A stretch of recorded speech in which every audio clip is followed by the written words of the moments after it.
Indo British advanced pain clinic నొప్పి మాయం surgery దూరం ఫర్ అపాయింట్మెంట్స్ 9155515563.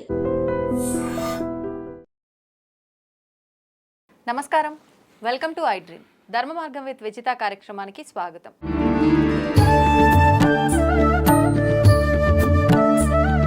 ప్రస్తుతం మనతో పాటు ఉన్నారు ప్రముఖ ఆధ్యాత్మికవేత్త జ్యోతిష పండితులు చింతా రుక్మాంగదరావు గారు. ఇప్పుడు వారితో మాట్లాడి మరిన్ని విషయాలు తెలుసుకుందాం. మనకున్న సందేహాలన్నింటినీ కూడా నివృత్తి చేసుకునే ప్రయత్నం చేద్దాం. నమస్కారం అండి. మాతృదేవోభవ, పితృదేవోభవ, ఆచార్య దేవోభవ. అయితే ప్రతి ఒక్కరూ కూడా పొద్దున్న లేచిన దగ్గర నుంచి పడుకునే వరకు ఎవరి నోట్లో నుంచి అయినా ఒకరి నోట్లో నుంచి ఖచ్చితంగా వచ్చే పదం ఏంటి అని అంటే అదృష్టం. ఇంకొకటి దానితో పాటే వెన్నంటే ఉండే పదం దురదృష్టం. నిజంగా అదృష్టాన్ని నమ్ముకోవాలి, అదృష్టం ఉంటేనే మనం ఎంత హార్డ్ వర్క్ చేసినా కూడా మనకు కలిసి వస్తుంది అని చెప్తూ ఉంటారు. అదృష్టం లేదు, ఏమీ లేదు, మనం కష్టపడితే ఖచ్చితంగా ఫలితం వస్తుంది అని నమ్మే వాళ్ళు ఉంటారు. అందుకని చెప్పి నిజంగా ఈ అదృష్టం దురదృష్టం అనేది నమ్మొచ్చా? నిజంగా ఇవి నిజమేనా? నిజంగా ఉంటుందా అదృష్టం అనేది? మనం ఏ పని చేయకపోయినా అదృష్టం ఉంది కదా అని నమ్మి కూర్చుంటే నిజంగా వస్తుందా ప్రతి ఒక్కటి మన దగ్గరికి? దీనిపైన ఏం చెప్తారు మీరు? మనిషి జీవితంలో అన్నిటికన్నా గొప్పది ఏది అంటే అందులో డబ్బులు, పదవి, అందము, ఆస్తులు, చదువు, ఇలా ఎవరు తోచింది వాళ్ళు చెప్తూ ఉంటారు, ఆలోచిస్తూ ఉంటారు. కానీ అన్నిటికన్నా గొప్పది అదృష్టమే. ఇవేవి లేకపోయినా అదృష్టం ఉంటే చాలు, అవన్నీ వీళ్ళ చుట్టూ తిరుగుతాయి. అంటే ఇప్పుడు బెస్ట్ స్పీకర్ ఫస్ట్ విన్నర్ అని ఒక మాట ఉంది. అంటే బాగా మాట్లాడగలిగిన వ్యక్తి మొదటి విజేత అని అర్థం. ఓకే. బాగా మాట్లాడగలిగిన వాళ్ళు, ఒక అందమైన స్త్రీ, ఒక విద్యావంతుడు ప్రపంచాన్ని చుట్టగలరు. ఇప్పుడు టెండూల్కర్ క్వాలిఫికేషన్ ఎంతమంది తెలుసు? ఆయన బ్యాటింగ్, ఆయన క్వాలిఫికేషన్. ఇప్పుడు ఐశ్వర్యరాయ్ క్వాలిఫికేషన్ ఎంతమంది తెలుసు? ఆమె మిస్ వరల్డ్ యూనివర్సిటీ ఏదో అయింది. ఆమె అందమే ఆమె యొక్క క్వాలిఫికేషన్. బాగా మాట్లాడగలిగిన వాళ్ళు అంటే ఎప్పుడు మాట్లాడతారు? వాళ్ళు మాట్లాడబోయే విషయం పైన స్పష్టమైన అవగాహన ఉన్నప్పుడే మాట్లాడతారు, అప్పుడు అందరూ ఆమోదిస్తారు. కాబట్టి ఇది అదృష్టం, వారి అదృష్టం ఇది. ఇలా పలు రకాలుగా ఇంకెన్నో విషయాలు ఉండొచ్చు. అంటే అదృష్టం అనేది గొప్పదని చెప్పడానికి 3 ఎగ్జాంపుల్ చెప్పాను. ఇప్పుడు ఈ అదృష్టము దురదృష్టము అనేవి ఖచ్చితంగా ఉన్నాయి. భగవంతుడు అందరికీ జన్మనిచ్చాడు, బతకడానికి కావాల్సిన స్వేచ్ఛ ఇచ్చాడు, అన్ని వనరులు ఇచ్చాడు. ఇది ఒక గొప్ప అదృష్టం. వీటన్నిటిని సక్రమంగా సద్వినియోగం చేసుకోలేకపోవడము ఒక పెద్ద దురదృష్టం. అంటే మన లైఫ్ ఆర్డర్లో మనం పెట్టుకోవడం లేదు. ఇప్పుడు 1, 2, 3 అన్నట్టు ఒక పుస్తకంలో ఎలాగైతే పేజెస్ ఉంటాయో మనము 50వ పేజీని ముందు పెట్టుకుంటున్నాము, 1వ పేజీని చివరికి పంపిస్తున్నాము. అంటే మన పరిస్థితులను అపరిపక్వంగా మనం కిందికి పైకి పెడుతున్నాం. అప్పుడేమవుతుంది? సీరియల్గా లేనప్పుడు ఏమవుతుంది? వాళ్ళకి సక్రమంగా ఏది జరగదు. ఎలా నిజంగా అంటే ఇది 1వ పేజీ లేదంటే 50వ పేజీ అని మీరు చెప్పినట్టుగా ఎవరికి వాళ్ళని డిసైడ్ అవ్వాలి అని అంటే ఖచ్చితంగా దానిపైన కొంత అవగాహన ఉండాలి. నిజంగా ఎలాంటి అవగాహన ఉండాలి? ఎలా తెలుస్తుంది? అంటే ఇక్కడ ఉత్తరైనాత్మన ఆత్మనమన్నారు. ఎవరికి వాళ్ళు ఆలోచించుకోవాలి. మన పరిస్థితులు ఏంది, మన కుటుంబ పరిస్థితి ఏంది, మన పరిస్థితులు తగినట్టు మనం ఎలా పోవాలి, గొంతెమ్మ కోరికలు కోరకుండా చక్కగా మన వాళ్ళు మనం ఎట్లా ఉద్ధరించుకోవాలనేటువంటి ఫార్మాట్ ప్రతి ఒక్కరికి ఒక సపరేట్గా వస్తుంది. అందరికి ఈక్వల్గా రాదు. అంటే ఈక్వల్గా అంటే ఒకే విషయాలు రావు. తగ్గట్టుగానే ఉంటుంది. ఫర్ ఎగ్జాంపుల్, ఒక వ్యక్తి ఈ విధంగా డిజార్డర్లో తనకు తోచినంతా చేస్తూ అప్పులు చేసి అతను తీవ్రమైన కష్టాల పాలయ్యి సమాజంలో తిరగలేక ఇప్పుడు ఏమైంది? వచ్చిన అవకాశాలను దుర్వినియోగం చేశాడు. ఇప్పుడు సమాజంలో తిరగాలంటే అప్పుల వాళ్ళు వెంటపడుతున్నారు, ఫోన్లు ఆఫ్ చేస్తున్నాడు, తిరుగుతున్నా వెంటపడుతున్నారు. తనకు చచ్చిపోయే ధైర్యం లేదు, బతకాలంటే అవకాశం లేదు. వచ్చిన అవకాశాన్ని అదృష్టాన్ని దుర్వినియోగం చేశాడు. ఇప్పుడు అదృష్టము దురదృష్టం ఇతను వెంట ఉన్నాయి కదా, అదృష్టాన్ని ఉపయోగించుకోలేదు, దురదృష్టం వైపు వెళ్ళాడు. కానీ ఇప్పుడు దాన్ని గడ్డను అవ్వాలి, ఇతను తప్పదు కదా. ఆత్మహత్య మహానేరం, అతను చచ్చేది. వీటిని ఎలాగైనా జయించాలనుకున్నాడు. ఇప్పుడు అదృష్టం అనేది ఒక్కసారి తలుపు తడుతుంది, మనం కావాలనుకున్నప్పుడు రాదు, వచ్చినప్పుడే మనం దాన్ని సద్వినియోగపరచుకోవాలి అంటారు కదా, అలా మళ్ళీ మళ్ళీ అవకాశం వస్తుందంటారా మనకి? దాని గురించే మీకు ఇప్పుడు చెప్తా ఉండేది. ఈ వ్యక్తి ఏం చేశాడు? ఒక అడవిలోకి వెళ్ళిపోయాడు. ఆ అడవిలోకి ఎలా వెళ్ళాడు? తను దారి తెన్ను లేకుండా తను ఎలా వెళ్తున్నాడు? అక్కడే రూట్లు గూగుల్ మ్యాప్లు ఉండవు కదా, తన ఇష్టం వచ్చినట్టు వెళ్ళిపోయాడు. అతను డీప్గా వెళ్ళిపోయాడు. ఇంకా మనిషి అంటూ వెళ్ళలేనంత డీప్ ఫారెస్ట్లోకి వెళ్ళిపోయాడు. వెళ్ళిపోయేసి ఇంకా ఇక్కడికి మనుషులు మాత్రం వస్తే జంతువులు పక్షులు తప్పితే ఏం రావని నిర్ధారించుకున్నాడు. తిరిగి చూస్తే తను ఎట్టొచ్చాడో కూడా తనకు దారి తెలియదు. ఆ విధమైన అడవిలోకి వెళ్ళిపోయాడు అతను. అంటే అంత ఫ్రస్ట్రేషన్లో అతను వెళ్ళిపోయాడు. అక్కడ ఒక పెద్ద చెట్టు కనిపించింది. అక్కడ వెళ్దాం, ఇది బాగుంది, కూర్చుందాం కూర్చొని వెళ్తే అక్కడ ఒక వ్యక్తి కూర్చొని మెడిటేషన్ చేస్తున్నాడు. ఇతనికి ఆశ్చర్యం వేసింది, ఇదేంద్రా బాబు, మనిషే రాని జాగాలోకి వస్తే ప్రశాంతంగా ఇక్కడ కూర్చొని చక్కగా 90 degreesలో వెన్నెముక పెట్టుకుని మెడిటేషన్ చేస్తూ ఒక వ్యక్తి ఉన్నాడు. ఇతనికి అతను వింతగా కనిపిస్తున్నాడు. సరే, ఇతని దగ్గర ఏదో ప్రత్యేకత ఉంది, మనము ఏదో అదృష్టాన్ని పొందబోతాము, సమస్యల నుంచి అధిగమిద్దాం అని ప్రశాంతంగా అక్కడే కూర్చున్నాడు. ఆయన కూర్చుంటే సాయంత్రానికి అతను మెల్లగా కళ్ళు తెరిచాడు. కళ్ళు తెరిచి ఇతను ఎదురుగా కనిపించాడు. అతను ఉలిక్కిపడ్డాడు. ఈరోడురా బాబు, మనం సమాజంలోనే వద్దనుకుని మనం ఎక్కడికి వస్తే ఇక్కడ కూడా ఒకటి ఎత్తుక్కుని వచ్చి ముందర కూర్చున్నాడు. నిజంగా మనిషి అయినా లేదా దయ్యం ఏదని అనుకుని కొంచెంసేపు చూసి ఒకరు చూసుకున్నారు. నిజంగా మనిషే ఎదురుగా ఉండేది మనిషి అనుకున్నాడు. మెల్లగా మళ్ళీ పరిచయ కార్యక్రమం స్టార్ట్ అయింది. ఎవరినైనా నువ్వు ఏంది పరిస్థితి, సో మాది పలానా ఊరు, సరే ఎందుకు వచ్చావు, ఏంది, సరే సమస్యలు ఇలా వచ్చాయి, స్వామి మీరు నాకు సహాయం చేయాలన్నాడు. నేనేం చేయగలను బాబు, నాకు ఇక్కడేమి డబ్బులు లేవు, ఏమీ లేదు, నేను నీకేం చేయగలను. లేదు స్వామి, మీరు నాకు దారి చూపించాల్సిందే అన్నాడు. సరే, నేను చేయగలనైతే చేస్తాను, ఏం కావాలి మీకంటే, నాతో కూడా ఒక భూతాన్ని పంపించన్నాడు. భూతం ఎందుకనో అదే ఇతనికి అర్థం కాలేదు. భూతాన్ని ఇతను డబ్బు లేదని అడగబోతాడేమో, ఎక్కడ తెచ్చేవాళ్ళు ఇతను అనుకుంటా ఉంటే కూడా భూతాన్ని పంపించచ్చాడు అంటే ఇతని ఆలోచన ఏంది అసలు, భూతం కోసం ఈ అడవిలోకి వచ్చాడా ఏంది అనుకునేది. మీకు ఎందుకంటే అదంతా వద్దు స్వామి, ఆ భూతం నేనేం చెప్తే అది చేయాలి, నేనేం చెప్తే అది ఆ భూతం చేయాలి, అది మంచి అయినా చెడైనా ఏ చెప్తే అది. సరే ఓకే, ఇతను ఏం చేశాడు, ఒక భూతాన్ని అక్కడ ఒక భూతం అతను టార్చర్ పెడతాం ఆల్రెడీ, నాకేదైనా పని చెప్పు అని వెయిట్ చేయి అని అతను అంటున్నాడు. కరెక్ట్గా ఇతను వచ్చాడు. ఇతను మెడిటేషన్ చేసుకుంటే డిస్టర్బ్ చేస్తూ ఉంటుంది ఆ భూతం. అదో భూతమా, నీకోసం ఒక వ్యక్తి వచ్చాడు, మా ఫ్రెండ్ ఇతను నీకు కావాల్సినంత పని పెడతాడు, చక్కగా ఇతనితో వెళ్ళిపో. నాకు పని చెప్పలేదంటే నేను ఒప్పుకోను. ఇతనేమి, నీకు బోలెడని పనులు ఉన్నాయి, నేను చెప్పితే చేసి పెట్టు. సరే, ఇతని ఆలోచన ఏమి, ఈ భూతాన్ని అడ్డం పెట్టుకుని మన సమస్యలన్నింటినీ అధిగమించేద్దాం, అందరికన్నా గొప్ప వాళ్ళు అయిపోదాం. సరే, ఈ భూతానికి ఒక కండిషన్ పెట్టాడు, నేను మా ఊరు వెళ్ళే వరకు నీకు పని చెప్పను, అక్కడికి వెళ్ళిన తర్వాత పని చెప్తాను, అది కండిషన్. అంతే కదా, పోదాం పదనింది. ఇద్దరు వచ్చేసారు, అడవిలోంచి బయట ఊర్లోకి వచ్చారు. ఈ భూతం చెప్పింది, నాకు పని చెప్పు అనింది. ఇతను ఏం చేశాడంటే, ఇతనికి ఒక ఫ్లాట్ ఉండింది, ఆ ఫ్లాట్ దగ్గర తీసుకెళ్ళి ఇక్కడ ఒక 14 floors ఒక అప్స్టైర్ ఉండేది, 14 upstairs ఉండే ఒక బిల్డింగు కట్టాలన్నాడు. అంటే ఇది సిమెంటు కమ్మి తెచ్చుకొని అన్నీ కలిపి ఒక 6 నెలలు సంవత్సరం కడుతుంది అనుకున్నాడు అతను. ఈ భూతం ఏం చేసింది, ఇలా అనింది, 14 floors బిల్డింగ్ వచ్చింది, నెక్స్ట్ పని చెప్పు అనింది. వీడు స్టన్ అయిపోయాడు. నాకు ₹1 కోటి డబ్బు కావాలన్నాడు. అంటే ఏటీఎంలో కొల్లగొట్టో బ్యాంకులో కొల్లగొట్టో తెస్తున్నాను అతను అనుకున్నాడు. ఇట్లా అనింది, ₹1 కోటి డబ్బు, నాకు పని చెప్పు అంటుంది. అంటే ఇంక వీడు తినచ్చాడు కూడా లేదు, అది అడిగిన దాన్ని ఇలా అంటా ఉంది. వీడేం పని చెప్తాడు దానికి. సరే, నాకు డైమండ్స్ కావాలంటే ఇలా అంటా ఉంది, చేస్తే ఇలా అంటే అది వచ్చేస్తూ ఉంది సెకండ్లలో. నాకు పని చెప్పు అంటా ఉంది. నువ్వు తర్వాత తిను, వీడు ఏదైనా తింటే కూడా నువ్వు తర్వాత తినవయ్యా బాబు, నాకు పని చెప్పు అంటుంది. నేను తినాలి, నాకు సంబంధం లేదు, నువ్వు తింటావో సస్తావో నాకెందుకు, నాకు పని చెప్పాలా. కండిషన్ అంటే కండిషనే. ఇంకా వీడు ఏది అనుభవించలేకపోతున్నాడు. ఇంకా ఆల్రెడీ ఉన్న సమస్యలే అందంగా ఉన్నాయి ఇతనికి, ఈ భూతమే పెద్ద సమస్య అయింది, అన్నిటికన్నా పెద్ద సమస్య ఇదైంది. దీన్ని కొడదామంటే అది భూతం, అది తట్టిందంటే వీడు అడ్రస్ ఆధార్ కార్డు గల్లంత అయిపోతుంది.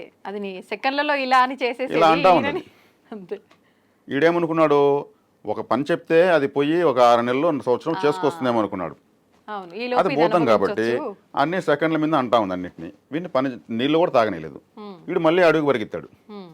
ఇది వెనకంటే పడింది, పని చెప్పు అని. వీడు ఆ కంపల్లో కట్టెలో కొట్టుకుంటే మళ్ళీ పోయాడు. మళ్ళీ అతను పోయి కాళ్ళ పైన పడ్డాడు. ఎందుకయ్యా వచ్చినావు, ఈ విధంగా నాకు అది నన్ను ఇబ్బంది పెడుతుందంటే, నువ్వే కదా అడిగే భూతము, దానికి పని నేను చెప్తానన్నావు కదా, పని కూడా చెప్పలేకపోతే దానికి నాకు సంబంధం ఏంది, అది చెప్తే సెకండ్లో చేస్తాము స్వామి అంటే దాని శక్తి అది, దానికి మనం ఏం చేద్దాము, రోజుకు ఒక పనే చెప్తాను, నువ్వు ఎందుకు చెప్పలేదు. సరే, అది కూడా నాకు అట్లంతా కుదరదు, నాకు పని అయిపోయిన వెంటనే పని చెప్పాలి అంటా ఉంది. సరే, ఆయన చెవులో ఒక రహస్యం చెప్పాడు ఆ వ్యక్తికి. సరే, ఈసారి ఇలాగే నడుచుకుంటానని మళ్ళీ ఊర్లోకి వచ్చారు. దీన్ని తీసుకొని వెళ్ళారా మళ్ళీ? ఖచ్చితంగా వస్తుంది, అది వదలదు. అక్కడికి వచ్చిన తర్వాత ఇప్పుడు పని చెప్పు అనింది. అతను చెప్పాడు. అక్కడ కుక్క వెళ్తా ఉన్నది. ఆ కుక్కను చూపించి దాని తోకను చక్కగా చేయని చెప్పాడు. అదేం చేసింది, ఆ కుక్కను పట్టుకున్నది, తోకను ఇలా అంటుంది, మళ్ళీ తోక గిర్రం తిరుక్కుని రింగ్ అయిపోతుంది. లైఫ్లో కుక్కతోక వంకర రాదు, చక్కగా రాదు. చక్కగా రాదు. ఆ. ఇది కూర్చొని చక్కగా దాని తోకను నిమురుకుంటూ ఉంది. ఉమ్. అది చక్కగా వచ్చే పని లేదు, ఇంకా వీడికి రిలాక్స్ అయిపోయాడు. అంతే. ఆ భూతానికి ఎన్ని చేసినా కానీ కుక్క తోకను వంకర చేయలేదు. చేయరు. దీంట్లో మనకు అర్థమైంది ఏంటంటే వచ్చిన అవకాశాన్ని సద్వినియోగం చేసుకోకపోతే అదే దురదృష్టం, వచ్చిన అవకాశాన్ని సద్వినియోగం చేసుకుంటే అదే అదృష్టం. ఇతని బుద్ధి కుక్కతోక అని ఇక్కడ చెప్పడం జరిగింది. ఓకే. వంకరగా ఉంది కాబట్టి ఇలా ఆలోచించాడు. అవును. కాబట్టి ఈ వంకర టింకరగా ఆలోచించకుండా వచ్చిన అవకాశాన్ని ఎలా సద్వినియోగం చేసుకోవాలని మీకు ఇంతకుముందు వీడియోలో ఒకసారి చెప్పాను. ఆలోచించాలంటే ఆలోచించాలి. ఆలోచించాలి. అలా అనాలోచితంగా ఆలోచిస్తే ఇట్లా అనవసరమైనటువంటి అదృష్టమే దురదృష్టంగా శత్రువుగా మారిపోతుంది. కొంతమంది డబ్బు ఎక్కువైపోయే దాన్ని ఎలా ఆపరేట్ చేయాలో తెలియకుండా అప్పుల పాలయ్యి దేశాలు విడిచేశారు. డబ్బు లేకుండా కాదు, ఉండి దాన్ని ఉపయోగించుకో, ఎట్లా మనీ మేనేజ్మెంట్ ఎలా చేయాలో తెలియకుండా, అదృష్టాన్ని ఎట్లా సమన్వయం చేయాలో తెలియకుండా. ఇప్పుడు అర్థమైందా మీకు అదృష్టము దురదృష్టం ఎలా ఉంటుందో? చాలా బాగా. మనసు వంకరగా ఉన్నప్పుడు ఎంత అదృష్టం వచ్చినా అది మనం సద్వినియోగం చేసుకోలేము. కాబట్టి చక్కగా ఆలోచన విధానం చక్కగా పెట్టుకున్నప్పుడు చిన్న విషయాన్నే ఒక పెద్ద అదృష్టంగా మార్చుకోవచ్చు. ప్రతి ఒక్కరి లైఫ్లో అదృష్టం అనేది ఉంటుందంటారా? ఖచ్చితంగా ఉంటుంది మేడం. ప్రతి ఒక్కరికి నేను పుట్టడమే ఒక అదృష్టం అని చెప్పాను. వాళ్ళకు వచ్చిన పరిస్థితులను వాళ్ళు ఒక చార్ట్ వేసుకొని దాని ప్రకారం దాన్ని కానీ వాళ్ళు అడుగులు వేసుకుంటూ వెళ్తే ఏ స్థాయికైనా వెళ్ళొచ్చు. కాబట్టి ఈ అదృష్టాన్ని ఎప్పుడు మనం కరిగిస్తామంటే మనకు కలిగినటువంటి అవకాశాలను అడ్డం పెట్టుకుని ఇంకొకరిని హేళన చేయడంతో ఇక్కడ ఇది కరుగుతూ ఉంటుంది. మనకు వచ్చినటువంటి అదృష్టాన్ని అడ్డం పెట్టుకొని ఇంకొకరు చూసి బాధపడాలి అనే విధంగా బిహేవ్ చేస్తూ ఉంటే ఇక్కడ అదృష్టం కరిగిపోతుంది, పెరగదు. కొద్ది రోజుల తర్వాత అందరూ అంటారు ఆడికేదో వచ్చింది, ఇంకా ఊర్లో అందరినీ చూసి ఫోజులు కొట్టాడు, 6 నెలలకు మామూలుగా అయిపోయాడు అని అందరూ తిరిగి ఇతనికి ఎక్కడి నుంచి మొదలు పెట్టాడు అంటే ఇంకెవరో చూడాలా అంటే ఇక్కడ వచ్చేకాడికి ప్రకృతి ఇవ్వలేనంత డబ్బును ఎవరు అడగలేరు. ఈ ప్రకృతి ఇవ్వలేనంత డబ్బు ఎవరు అడగలేరు. ఈ ఖగోళంలో ఉన్న సూర్యగ్రహము యొక్క పరిస్థితే ఇలా ఉంటుంది అంతే. దాని యొక్క పరిస్థితి, దాని ప్లేస్మెంట్, సూర్యుడి యొక్క పరిస్థితి అలా ఉంది. సౌరమండలంలో గ్రహాలు తిరుగుతున్నాయి. గ్రహాల్లో భూమి ఒకటి, ఆ భూమిలో ప్రపంచం ఉంది. ప్రపంచంలో ఒక రాష్ట్రం, ఒక దేశం, ఆ దేశంలో ఒక రాష్ట్రం, అది తెలంగాణ, ఆ రాష్ట్రంలో హైదరాబాద్. అక్కడి నుంచి ఇక్కడ తీసుకుంటే మన ప్లేస్ ఎంత ఉంది? సూర్యుడి పరిస్థితే ఒక పెన్నతో చుక్క పెట్టినంత కూడా లేదు. మరి మీరు ఒక 70 లక్షల కోట్లు అడిగారనుకోండి, ప్రకృతి ఏంది అసలు దీన్ని అడిగేది చేతగలదు అంటుంది. మిమ్మల్ని డబ్బులు అడగడమే చేతగలదు మీకు అంటుంది. 70 lakhs CR అంటే మనకు అబ్బో ఎంతో అమౌంట్ అనుకుంటాం, కానీ ప్రకృతికి అసలు మీరేమి అడగనట్టే లెక్క. ఇప్పుడు ఉదాహరణకి ఇప్పుడు ఇవన్నీ ఉన్నాయి కదా, ఇవన్నీ ఎవరు తయారు చేశారు? మనుషులు. ఆల్రెడీ మేడ్ బై యూనివర్స్ ఇవన్నీ. ఇక్కడ రిప్రజెంటేటివ్స్ కానీ మనుషులు వస్తారు. మెడికల్ రిప్రజెంటేటివ్ ఎలా వస్తారు, అలాగే మనుషులు వస్తారు ఇక్కడికి.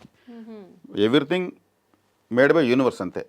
అక్కడ మ్యానుఫ్యాక్చరింగ్ అయిపోతుంది, అది మెటీరియల్ కావడానికి ఇక్కడ మనుషులు వస్తారు. రీసెర్చ్ అంటాం కదా, రీసెర్చ్ అంటే ఏంది? మళ్ళీ వెతకడము అంటే ఇప్పటి వరకు ఆల్రెడీ ఉన్నవే, అన్నీ ఉన్నవే, అది మరుగున పడితే దాన్ని మళ్ళీ వెలికి తీసుకొస్తారు అంతే. వీళ్ళు సృష్టించేది ఏముండదు. రీసెర్చ్ అంటే మళ్ళీ దాన్ని అయితే ముందు వెలుగులోకి తీసుకొచ్చారని అర్థం అంతే. ఎవరు తయారు చేసేది ఏమి ఉండదు, ఆల్రెడీ మేడ్ బై యూనివర్స్. మన అదృష్టం కూడా మనకు ఆల్రెడీ మేడ్ బై యూనివర్స్. దాన్ని దుర్వినియోగం చేసుకుంటే దానికి ఎవరికి సంబంధం లేదు. అందుకు ఆలోచన అనేది చాలా శక్తివంతమైనది. సక్రమంగా ఆలోచన విధానాన్ని మనం కానీ చేయగలిగితే అది ఎప్పుడు వస్తుంది? సక్రమైన ఆలోచన విధానము సాధన ద్వారా వస్తుంది, తపస్సు ద్వారా మహాశక్తి వస్తుంది, ఇంక దేని ద్వారా రాదు. ధ్యానం. కాబట్టి ఈ ధ్యానం చేసేది దానికి ఏది మంత్రమేమో అవసరం లేదు. చక్కగా కూర్చొని ఎవరికి వాళ్ళు కళ్ళు మూసుకొని వాళ్ళ సమస్యలనే వాళ్ళు ధ్యానం చేసే చాలు. అంటే ఈ సమస్య నుంచి ఎలా బయటపడాలి అది కూడా అవసరం లేదు. కళ్ళు మూసుకొని ఏ ఆలోచన వస్తే ఆలోచన అబ్జర్వ్ చేస్తే చాలు. ఆలోచనలు ఎగిరిపోతాయి, మళ్ళీ రావు.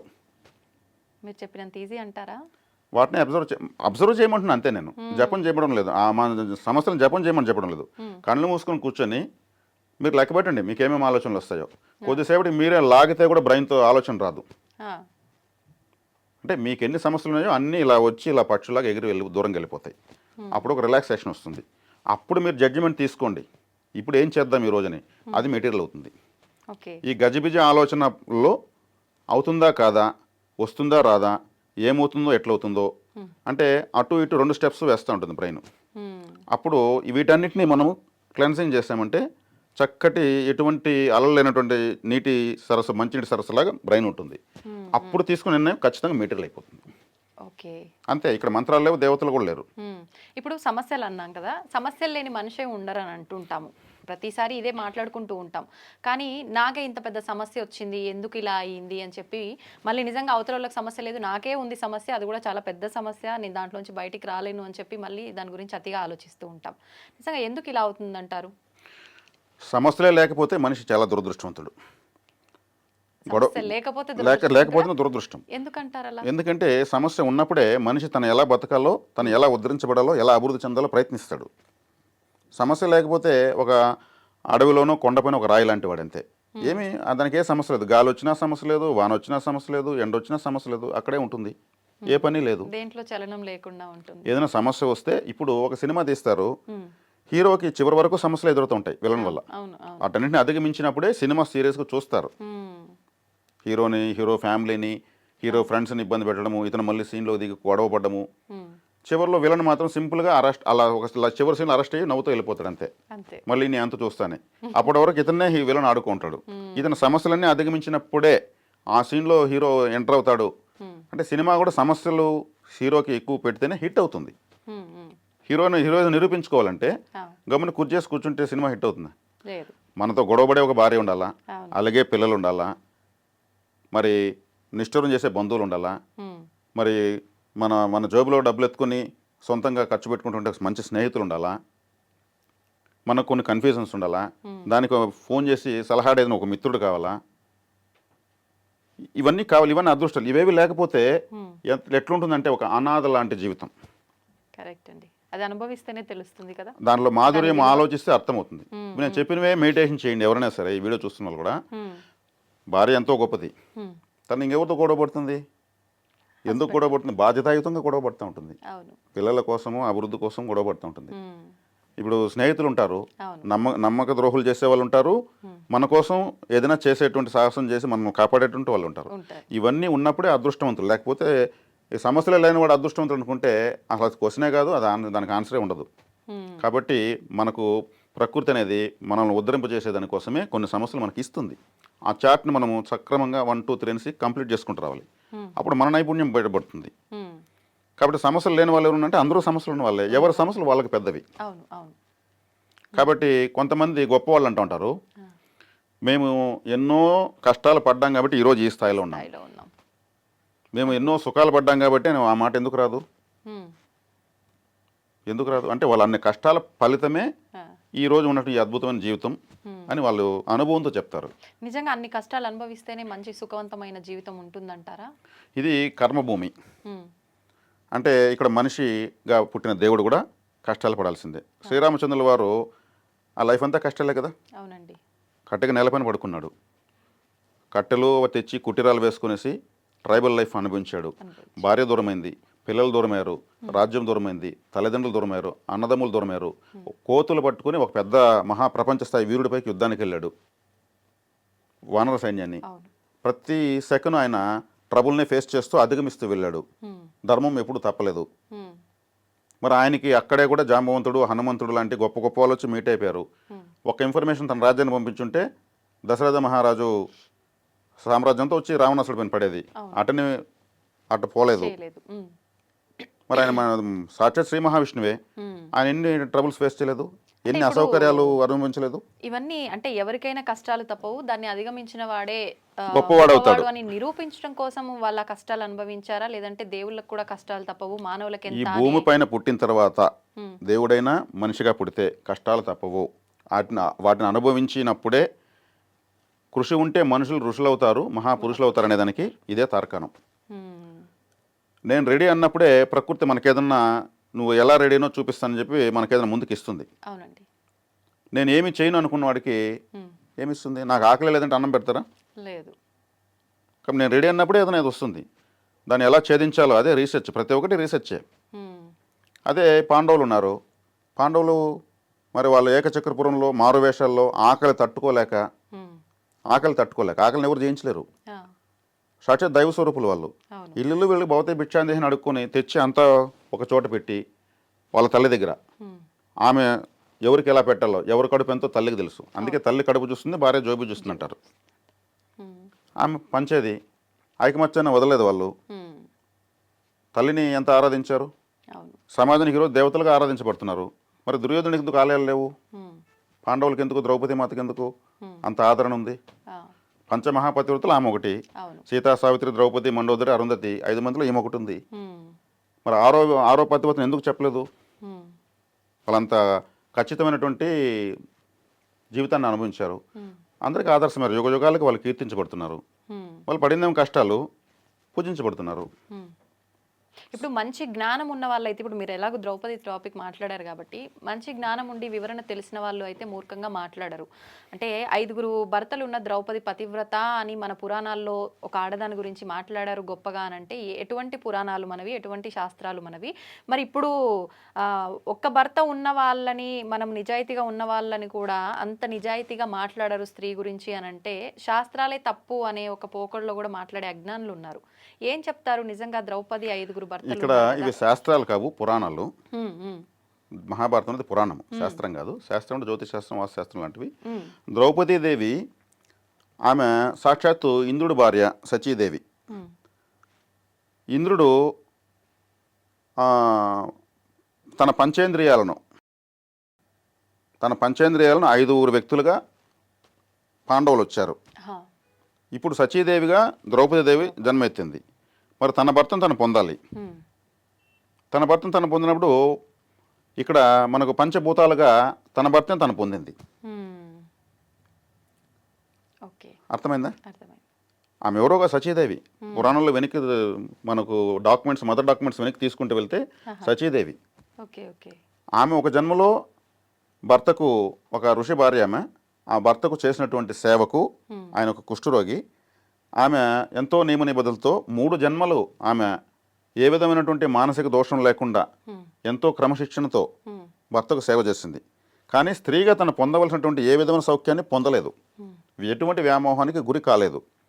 కానీ ఈ 3 జన్మలైనా కానీ ఆ భర్త వరమిచ్చాడు, నువ్వు ఇంత సేవ చేస్తున్నావు, కనీసం కూడా మానసికమైన ఏ విధమైన చలనం లేదు, ఎంత గొప్ప జన్మనిది, మరి పతియే దైవము అనే నిరూపించుకున్నటువంటి స్త్రీవు నువ్వు, నీకు నా తదనంతరము చక్కగా నువ్వు కోరుకున్నటువంటి అన్ని సౌకర్యాలతో వచ్చే జన్మ నీకు ఉంటుంది అని వరమిచ్చాడు. తర్వాత జన్మలో కూడా అదే విధమైనటువంటి పతి సేవలో ఉంటే పరమశివుడు ప్రత్యక్షమవుతాడు. అప్పుడు పరమశివుడు ఏం కావాలంటే, ఆమె ఆక్రందనతో భర్త భర్త భర్త అని 5 సార్లు ఆమె అడిగింది. ఒక మాటని 5 సార్లు చెప్పింది. ఆమె చెప్పింది భర్తనే అడిగింది, కానీ శివుడే వచ్చాడు ఎదురుగా. అది 5 సార్లు చెప్పింది, నాకు భర్త కావాలని 5 మాటలు ఆయన ఆక్రందించింది. కాబట్టి మీకు 5 భర్తలు వస్తారు అని చెప్పాడు ఆయన. ఆ 5 కూడా పంచభూతాలు. ఆ 5 ఒకే వ్యక్తిగా వస్తే కూడా ఈ సృష్టిలో అది అలా కొన్ని కారణాల వల్ల అది ఒక విరుద్ధమైన శక్తి అవుతుంది. సృష్టికి విరుద్ధం అంటే అది అతీతమైన శక్తి అయిపోతుంది. ఇప్పుడు దుర్యోధనుడు కూడా టెస్ట్ ట్యూబ్ బేబీ ఆయన. Test tube baby, test tube baby. కౌరవులందరూ టెస్ట్ ట్యూబ్ బేబీలు. గాంధారదేవి తన పిండాన్ని ఛిద్రం చేసుకుంటే 101 కుండల్లో ఆ ఒక పిండాన్ని పెట్టి మంత్రజలంతో కొన్ని వనమూలికలతో నిక్షిప్తం చేస్తే అప్పుడు అందరూ పుట్టారు. మొట్టమొదటి పిండం కుండలో వచ్చినటువంటిది కుండే ట్యూబ్, టెస్ట్ ట్యూబ్. అప్పుడు దుర్యోధన సాధించాలంటేనే ఎంతో కష్టమైంది. ఆ పిండమే ఆమె ఛిద్రం చేసుకోకుండా ఉంటే, ఒకే వ్యక్తిగా పుట్టుంటే సాధించిన ఉంటుందా? అటువంటిది పంచపాండవులు కూడా ఒక వ్యక్తిగా కాకుండా 5 మందిగా ఒకే వ్యక్తి పంచభూతాలు వచ్చాయన్నమాట. దీన్ని అర్థం చేసుకోవాలంటే ఎంతో విజ్ఞత, ఎంతో సభ్యత కావాలి. అంత శక్తి అందరికి లేకపోవచ్చు. నేను ఇప్పుడు అర్థమయ్యగలిగే విధంగానే చెప్పాను. దీని వెనక ఇంకా చాలా చరిత్ర ఉంది. కానీ ఈమెకు తనకు 5 భర్తలు అనేటువంటి ఫీలింగ్ ఎప్పుడూ లేదు. ఎవరితో ఆమె ఉన్నా తనకు ఒక భర్తే అనేటువంటి మానసిక స్థితిలో ఉండింది. ఆమె అగ్నిలో నుంచి పుట్టింది. ఆమె అయోనజులు అంటారు వాళ్ళను. హోమం చేస్తే హోమంలో పుట్టింది ఆమె. తల్లిదండ్రులు లేరు ద్రౌపదీదేవికి. వాళ్ళ తండ్రి హోమం చేస్తే ద్రౌపది, దుష్టజుమ్ముడు 2 హోమగుండం నుంచి పుట్టారు వాళ్ళు. మరి వాళ్ళ స్థాయి ఎలా ఉంటుంది, ఆలోచన ఎంత శక్తివంతంగా ఉంటుంది, అవును. దాన్ని ఆలోచించాలి. ఆమె ఎలా పుట్టిందని ఆలోచించాలి. ఉమ్, అప్పుడు అర్జునుడు లాంటి అల్లుడు కావాలి, ద్రోణాచార్యుని చంపగలిగినటువంటి కొడుకు కావాలని ఉమ్, మరి అర్జునుడు ద్రౌపది వాళ్ళ నాన్న అంటే హోమం చేసినటువంటి వ్యక్తి ఉమ్, ద్రుపద మహారాజు. Okay okay. ద్రుపద మహారాజు కూతురు ద్రౌపది ఉమ్, హోమగుండంలో పుట్టారు వాళ్ళు. ఉమ్, ఉమ్, ఉమ్, మరి ఈమె కూడా టెస్ట్ ట్యూబ్ బేబీ కాకుండా ఈమె అగ్ని స్వరూపురాలు ఈమె. ఉమ్, మరి ఆమెకి ఎంత క్రమశిక్షణ, ఏ స్థాయి ఉండాలా? అవును. వీటన్నింటినీ తెలుసు. మహాభారతం అంటే కొట్టుకోవడము, ద్రౌపది వస్త్రాపహరణము, జోదమాడము, మైసభ, ఇవేనా పాయింట్లు, ఇంక వేరే లేవా? ఉమ్, ఒక్కొక్కరి వెనుక మహాచరిత్ర ఉంది. అందుకే వింటే భారతం వినాలి, తింటే గారెలు తినాలని ఒక సామెత ఉంది. ఎన్నిసార్లు మహాభారతం విన్నా ఫస్ట్ టైం విన్నట్టే ఉంటుంది. అవును. ఇదే ఫస్ట్ టైం వింటున్నామన్నట్టు. ఇంక వేరే చరిత్రలు వింటే బోర్ వస్తుంది. ఉమ్, ప్రతి అడుగడుగున కారణ జన్మల నిలయం.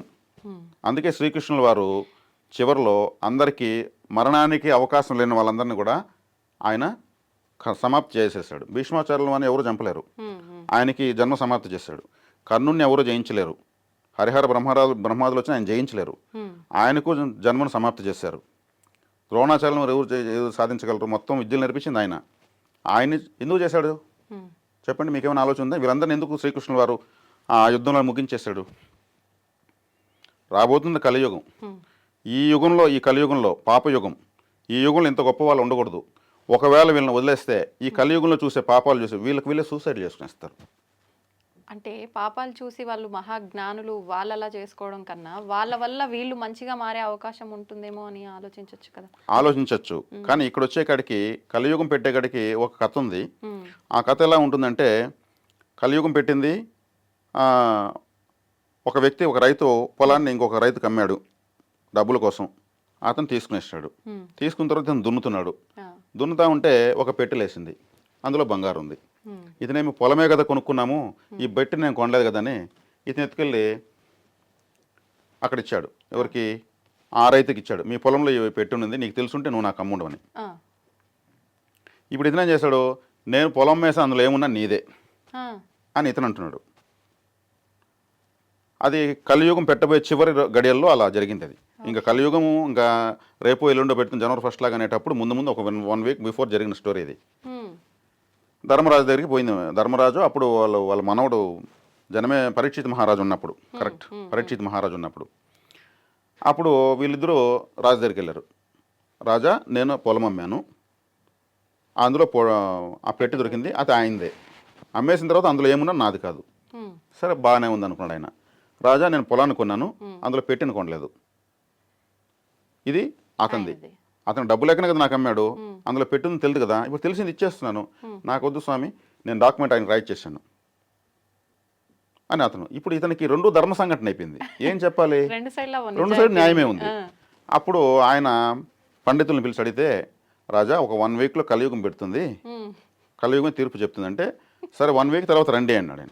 1 వీక్ అయ్యేకాడికి వీడు కలియుగ ప్రభావం స్టార్ట్ అయ్యాడు. వీడు పరిగెత్తున్నాడు, నా పెట్టి నాకు నేను ల్యాండే అమ్మాను, ఆ పెట్టి నాదే అంటున్నాడు. వీడు ల్యాండ్ అమ్మేసావు కదా, అమ్మిన తర్వాత దాంట్లో ఏమన్నా నాదే అంటున్నాడు. లేదు నాదే అని కలియుగ ప్రభావం స్టార్ట్ అయిపోయింది. ఇటువంటి ధర్మాలు చూసి ఉండగలరా వీళ్ళు గొప్పవాళ్ళు? లేదు, ఉండలేరు. అందుకు ఆయన వీళ్ళకు వీర స్వర్గాన్ని ఇవ్వాలి అనేసి అందరినీ కూడా శ్రీకృష్ణుల వారు వీర స్వర్గాన్ని ఇచ్చేసాడు. Okay okay. అదే శ్రీకృష్ణుల వారు పరిపూర్ణ అవతారం అంటారు ఆయన్ని. ఆయన ఒక పెద్ద క్యాల్కులేటర్, ఎవరిని ఎప్పుడు కంప్లీట్ చేయాలి. ధర్మరాజు అర్జునుల వారికే భగవద్గీత చెప్పాడు, 4వ రోజే చెప్పేశాడు ఆయన. అభిమన్యుడు చనిపోయిన 4వ రోజే మళ్ళీ శ్రీకృష్ణుని పోయి చొక్కా పట్టుకున్నాడు అర్జునుడు పోయి, నా కొడుకు నాకు తెచ్చిపెట్టు అని.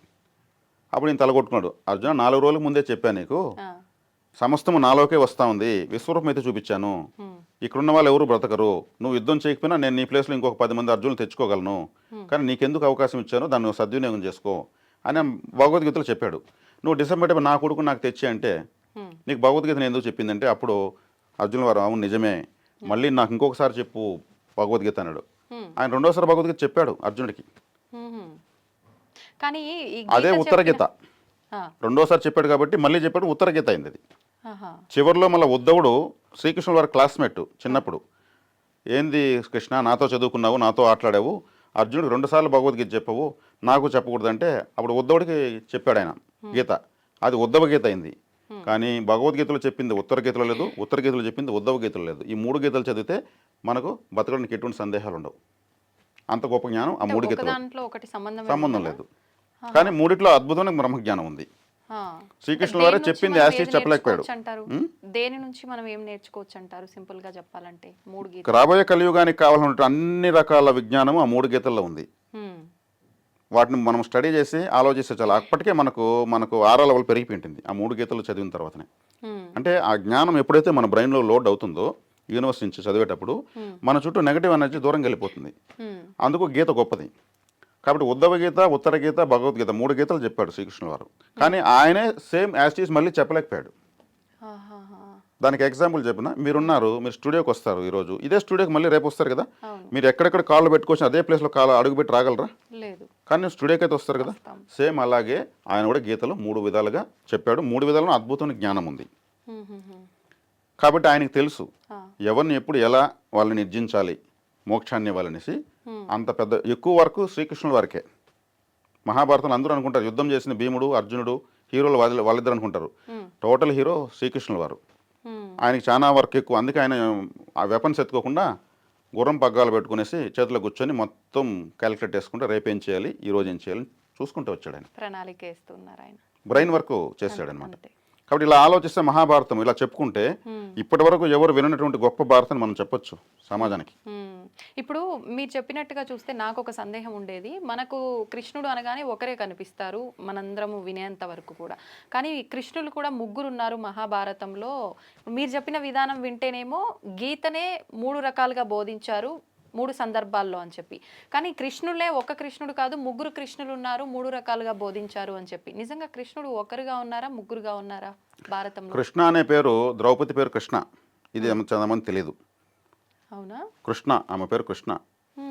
మనం అనుకుంటున్న కృష్ణుల వారు. వ్యాసుల వారి పేరు కూడా కృష్ణ ద్వైపాయనులు. ఇప్పుడు ద్రౌపది కృష్ణ అనే పేరు ఎందుకు వచ్చింది? ఆమె యజ్ఞంలోంచి పుట్టింది, ద్రుపద మహారాజు యజ్ఞం చేస్తే కాబట్టి ద్రౌపది పేరు వచ్చింది. మరి కృష్ణ అని ఎందుకు పేరు? కృష్ణ అనే పేరు ద్రౌపది మహారాజు, ఇది ఈ పాయింట్ నాకు ప్రస్తుతానికి గుర్తులేదు, కానీ ఆమె పేరు కృష్ణ ఉంది. ఓకే. ద్రౌపది మహారాజు కూతురు కాబట్టి ద్రౌపది అన్నారు. శ్రీకృష్ణుల వారు మనకందరూ తెలిసిన కృష్ణుడు. కృష్ణ ద్వైపాయనులుగా మనకు వ్యాస భగవానుల వారి పేరు ఉంది. ఈ 3 కృష్ణులు వీళ్ళే. ఇది కాకుండా శ్రీకృష్ణుల వారే ఆయన ఒక బాడీ మెడిటేషన్ చేస్తూ ఉంటుంది. మనకు 7 బాడీ లెవెల్స్ ఉంటాయి. Physical body, mental body, spiritual body, etheric body, emotional body, cosmic body, ఇలా 7 బాడీ లెవెల్స్ ఉంటాయి. మనకు 7 బాడీ లెవెల్స్ ఉంటాయి. దీంట్లో ఆయన ఒక బాడీలో స్పిరిచువల్ బాడీలో మెడిటేషన్లో ఉంటాడు. మిగిలిన 6 మందిని బయట వచ్చి పని చేయగలరు. ఆయన ఒక పెద్ద హిప్నాటిస్ట్. అప్పట్లో బ్రెయిన్ 100% యూస్ చేస్తే మనం హిప్నాటిక్ ఏమైనా మాయమైపోవచ్చు, చిన్నదిగా అయిపోవచ్చు, పిపీలకాది బ్రహ్మ పర్యంతం మనం మన శక్తిని ప్రసరింపజేయచ్చు.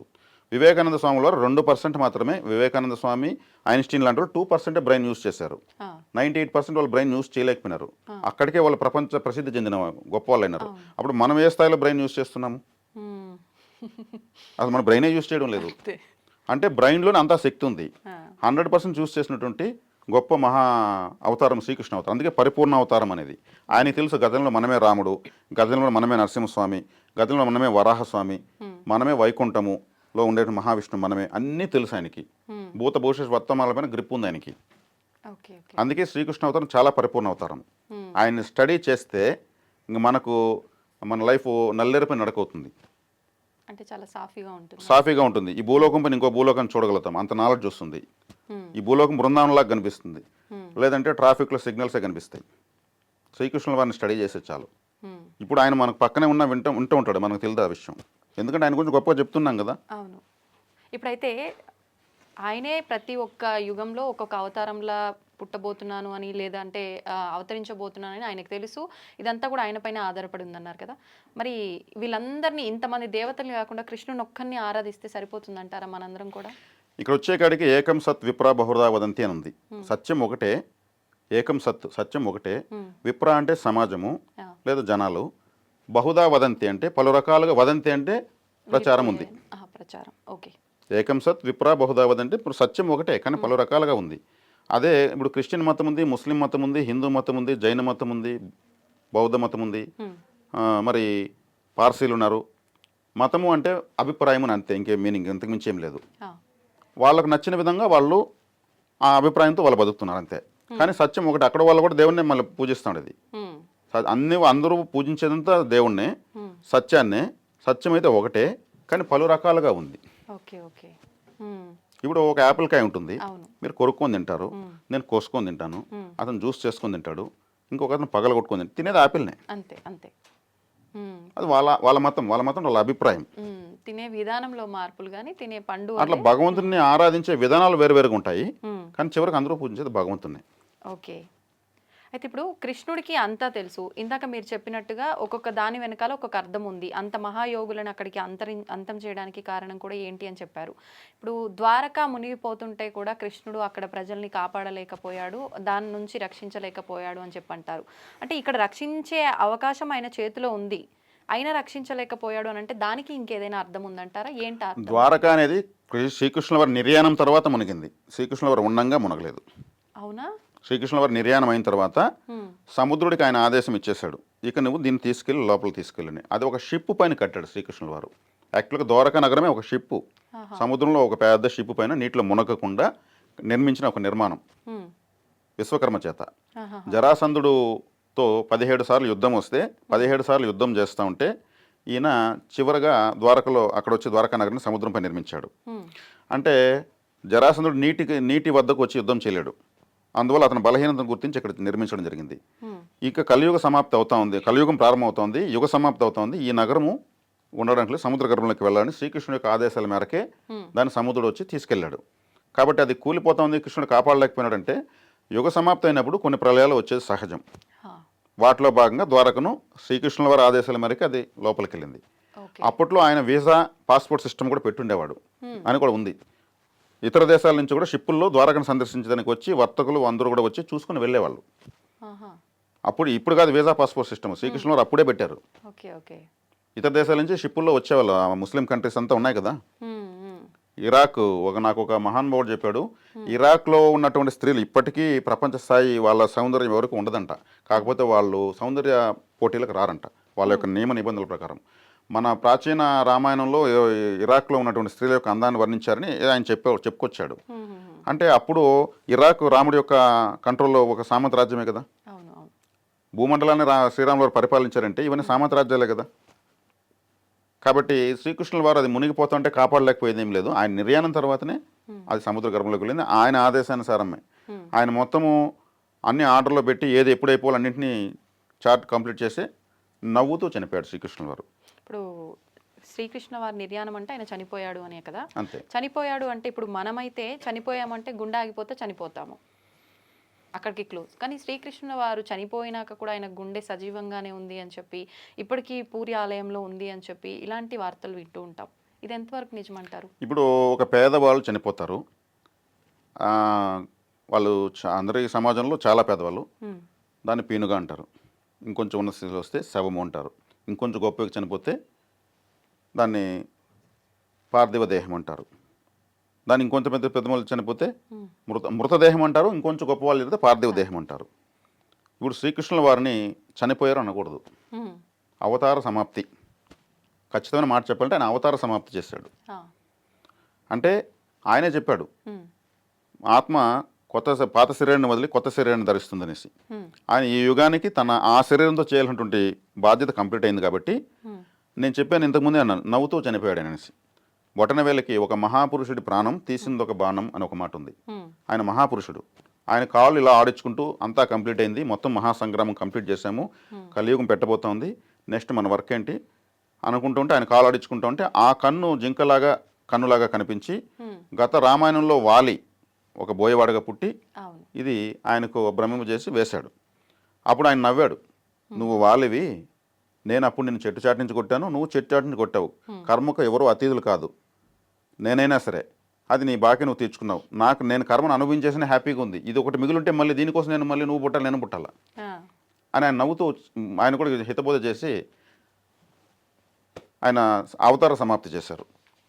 ఎప్పుడో శ్రీకృష్ణుల వారు చనిపోయారు అని అనకూడదు, ఆయన చనిపోయేది ఉండదు, ఆయన బాధ్యతలు రీత్యా వస్తూ ఉంటాడు, క్యాంప్ డ్యూటీ లాగా వస్తూ ఉంటాడు ఆయన. కాబట్టి కలియుగంలో కూడా కలికి అవతారంతో ఆయన క్యాంప్ డ్యూటీతో వస్తాడు. ఆ శరీరాన్ని సముద్రం ఈడ్చుకెళ్ళిందని, కాలుస్తూ ఉంటే సగం దేహమే కాలిందని, అందులో హృదయాన్ని తీసి పూరి ఆలయంలో పెట్టారని, ఇదంతా వాస్తవమే. దీని వరకు మనకి ఇక్కడి వరకే మాట్లాడేటువంటి స్థాయి మనకుంది. ఇంతకు పైగా మాట్లాడంటే చాలా పెద్ద విషయం, అది మహానుభావులు మాట్లాడాలి. అది ఉన్నది వాస్తవం మీరు చెప్పింది. శ్రీకృష్ణుల వారి హృదయమే, అది కూడా కండ్లకు గుడ్డ కట్టుకుంటారు, దాన్ని ఎవరు చూడటానికి లేదు. ఇప్పుడు కూడా కండ్లారా చూసి చూడరు, ఒక విధానం ఉంటుంది. ఆ విధానం ప్రకారమే ఆ విగ్రహాలు, కొత్త విగ్రహాలు తీసి దాంట్లో పెడతారు. విగ్రహాలకు కూడా అంటే మిగతా విగ్రహాలలాగా కాళ్ళు చేతులు ఉండడం కానీ, రాయితో విగ్రహాలు ఉండటం కానీ కాకుండా అక్కడ చెక్క విగ్రహాలు ఉంటాయని చెప్పి మనకు ఓన్లీ ఒక ఆకారం కనిపిస్తుంది కానీ అవయవాలు కనిపించవు అని చెప్పి వింటూ ఉంటాం. ఎందుకని అంటారు అలా? అదే శ్రీకృష్ణుల వారి దేహం ఎలాగైతే అక్కడ ఉన్నిందో, ఆ నిర్యాణమైనప్పుడు అది అసంపూర్ణంగా అలాగే తీసుకొచ్చారు. ఇక్కడ కూడా ఒక చరిత్ర ఉంది. చెక్కుతున్నప్పుడు ఒక శబ్దము ఏదో వస్తే వాళ్ళు ఆపేశారు చెక్కడము, ఆ శిల్పులు కంటకు గుడ్డ తీసేశారు, ఏదో శబ్దం, ఒక చరిత్ర ఉంది. అది నేను ఇప్పుడు ప్రస్తుతానికి చెప్పలేను, నెక్స్ట్ వీడియోలో మీకు చెప్తాను, వివరిస్తాను చక్కటి. ఎందుకంటే ఏదంటే మనం చెప్పకూడదు, దానికి ఒక కారణం ఉంది. అక్కడ వరకే అసంపూర్ణంగా ఆగింది కాబట్టి అక్కడ వరకే చేసి పెడుతున్నారు. మొట్టమొదటిగా అక్కడ పూరిలో విగ్రహాలు పెడుతున్నప్పుడు ఆ విగ్రహాలు ఎలా చెక్కాలి ఏందనేది ఒక చరిత్ర ఉంది. ఆ చరిత్ర స్పష్టంగా నేను మీకు నెక్స్ట్ వీడియోలో ఇస్తాను. అంటే నియమాలు ఉండేవి, నియమాలకు విరుద్ధంగా ఏదో జరగటం వల్ల అది అక్కడితోటి ఆగిపోయింది అనుకోవచ్చేమో. అనుకోవచ్చు. కారణం అయితే మహాకారణం ఉంది.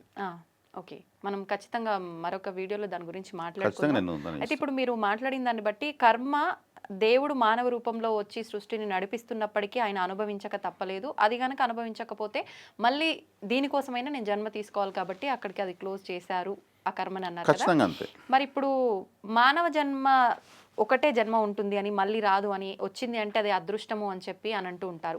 ఈ జన్మలో ఇప్పుడు నాకున్న పాపపు కర్మే కానీ అది పుణ్యకర్మే కానీ నేను తీర్చుకోలేకపోయానే అనుకోండి, మరి నేను మళ్ళీ మానవ జన్మగా పుడితేనే కదా నేను అవన్నీ తీర్చుకోగలుగుతాను. అలా సాధ్యం పడుతుందంటారా? సాధ్యపడేది కాదు. ప్రకృతి ఆటోమేటిక్గా మీకు ఇంకో శరీరాన్ని, తల్లిదండ్రులను, సమాజాన్ని, కుటుంబాన్ని ప్రసాదించేస్తుంది. మళ్ళీ కర్మను అనుభవించాలి కదా. ఇప్పుడు మోక్షం కావాలి అనడంలో అర్థం ఏంటంటే నాకు మళ్ళీ జన్మ వద్దు అని అర్థం. మళ్ళీ జన్మ వద్దు అంటే నేను చెప్పినట్టు జడ పదార్థంగా మారిపోవడమే మోక్షం అంటే. ఇది ఎవరన్నా బాధపడినా కానీ నేను క్షమించాలి నన్ను ఈ మాట అన్నందుకు. మళ్ళీ జన్మ కావాలి, ఉత్తమమైన జన్మ, ఇప్పటికన్నా ఇంకా ఉత్తమ జన్మ కావాలి. ఉత్తమోత్తమ జన్మలకు వెళుతూ ఉండాలి, నేర్చుకుంటూ ఉండాలి. ఈ మహా విశ్వాన్ని గురించి మనం తెలుసుకుంటూనే ఉండాలి. ఒక జన్మతో పూర్తి కాదు ఇది, ఈ విజ్ఞానం అనంతమైనది. కాబట్టి మీతో గత వీడియోలో కూడా నేను ఏమని, అర్థమైంది సిద్ధాంతము, అర్థం కానిది వేదాంతము, అర్థం అయ్యి కాకుండా ఉండేది రాద్ధాంతమని. మనము ఈ విశ్వం గురించి ఎంత పరిశోధిస్తే ఎన్ని జన్మలు కావాలంటే అన్ని జన్మలు కావాల్సి వస్తుంది మనకు. ఒకసారి దేవసభ పెట్టి మీటింగ్ పెట్టి బ్రహ్మదేవుడు, సృష్టికర్త నేనే కదా, నాకు మించిన వాళ్ళు ఎవరున్నారు, నాకు తెలియదు ఏముంది అని విర్రబీగుతా ఉంటే శ్రీకృష్ణుల వారు చెప్పినారంట, సరే నీకన్నా గొప్ప వాళ్ళు ఉన్నారు, నీకు తెలియని వాళ్ళు ఉన్నారంటే అదెట్లది, సృష్టికర్త నేనే అన్నప్పుడు అంటే నువ్వు రాకూడదు అని చెప్పి ఆయన పిలిచి ఇలా ఒక మంత్రం చదవగానే ప్రకృతిలోంచి కొన్ని స్పేర్ పార్ట్స్ వచ్చి ఒక రథం తయారైంది. బ్రహ్మదేవుడికి ఇది ఇప్పుడు నేను చేశాను, నాకు తెలియకుండా ఇది ఎప్పుడు తయారైంది అనుకున్నాడంట. సరే ఆశ్చర్యంగా స్టార్టింగ్ ఆశ్చర్యమైంది. ఇతను ఎక్కాడు, తర్వాత ఏదో చెప్పాడు, ఇది వెళ్తూ ఉంటే ఎన్నో గ్రహాలు లోకాలు దాటి వెళ్తా ఉంది. ఈ లోకాలన్నీ ఎక్కడున్నాయి, వీటన్నిటి నేను ఎప్పుడు తయారు చేయలేదే అని ఆశ్చర్యంగా చూస్తున్నాడంట. అంటే బ్రహ్మ సృష్టిలో, ఇతని సృష్టిలో అవన్నీ ఎప్పుడు చేస్తాడో తెలియదు. ఆయనకు తెలీదా, లేవా ఆయన సృష్టిలో లేవు. అలా వెళ్ళి ఒక చోట ఆకింది. అక్కడ వెళ్తే ఒక వ్యక్తి, రోమపాదుడు అని ఒక వ్యక్తి, రోమాలే పాదాలుగా కలిగినవాడు, వెంట్రుకలతో నడుచుకుని వస్తున్నాడు. అతను అంత బలంగా ఉన్నాయి వెంట్రుకలు అతనికి. అతని పేరు రోమాలే పాదాలు కలిగిన వాడు కాబట్టి రోమపాదుడు అన్నారు. అతను వస్తుంటే ఇతను ఎప్పుడు మన ఆలోచనలో లేడే, ఇతను మనం సృష్టించలేదే, ఇతను నమస్కారం పెట్టాడు. మరి శ్రీకృష్ణుడు వారు చెప్పారంట, బ్రహ్మదేవుడికి కాస్త జ్ఞానోపదేశం, కొంచెం మంచి జ్ఞానం ఇవ్వాలంటే నా దాకా ఎందుకు, మా అన్న ఉన్నాడు అక్కడ, అతని దగ్గర తీసుకెళ్ళండి స్వామి అంట. అంటే వీడికి అన్న కూడా ఉన్నాడు, వాడెట్టుంటాడు అనుకున్నాంట. బ్రహ్మదేవుడు ఈయన వెంట్రుకలతో నడుస్తున్నాడు. మరి అక్కడికి వెళ్తే అక్కడ 8 వంపులతో ఒక వ్యక్తి ఉన్నాడంట. 8 రకాలుగా తన శరీరం వంగి, అష్టావక్రుడు అంటారు ఆయన. 8 రకాల వంగి ఉన్నాడు కాబట్టి ఆయన ఒంటికాలపైన జపం చేస్తున్నాడు. శ్రీకృష్ణుల వారాగానే నమో నారాయణయ్య అని వచ్చాడు అనమాట. ఇన్ని వంపులు ఉన్నాడు, ఇతనేది ఇలా ఉన్నాడు, మనం ఎప్పుడు సృష్టించామనుకున్నాడంట.